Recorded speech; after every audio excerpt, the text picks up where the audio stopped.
Typically जेव्हा तुमची e commerce related startup idea असते ना, तेव्हा कोणताही इन्व्हेस्टर, मी सुद्धा, पहिल्यांदा आम्ही काय करतो तर तुमचं वेबसाईट, तुमचं ऍप आम्ही चेक करतो आणि त्यानंतर कधी कधी फीडबॅक असा देतो की तुमचं सीटीए खूप वीक आहे.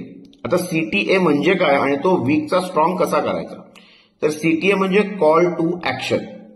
म्हणजे काय तर तुम्ही खूप पूर्वी दूरदर्शनच्या काळात सुद्धा जाहिराती जर का बघत असाल ना, तर ती जी एक हिरोईन असते किंवा मॉडेल असते, ती जाहिरातीच्या सुरुवातीला तुम्हाला सांगते की आज ही खरेदी कीजिए, आजच घ्या, त्वरा करा. हे काय आहे? हा कॉल टू ऍक्शन झाला. म्हणजे एक अर्जन्सी ती आणत असते की तुम्ही जाहिरात पाहिली, आवडली, आता तुम्ही आजच जाऊन ही गोष्ट खरेदी करा. हाच सीटीए तुम्हाला तुमच्या ई कॉमर्समध्ये आणायचा आहे. म्हणजे काय तर लोक चेकआउट करतात, प्रॉडक्ट सिलेक्ट करतात, तुम्हाला त्यांना सांगायचं की तुम्हाला आज मी 20% डिस्काउंट देतो, तुम्ही आजच घ्या, किंवा तुमचं शिपिंग मी तुम्हाला फ्री देतो, तुम्ही आजच घ्या. हा जो कॉल टू ऍक्शन आहे ना, हा खूप स्ट्रॉंग लागतो.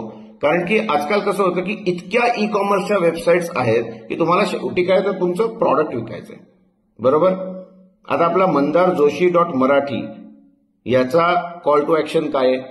तुम्ही तुमच्या मित्रमैत्रिणींना या चॅनेलची लिंक फॉरवर्ड करा, यातले व्हिडिओज फॉरवर्ड करा, कमेंट करा आणि मला सांगा की तुम्हाला अजून कोणत्या टॉपिक्सवरचे व्हिडिओ बघायचे, बरोबर.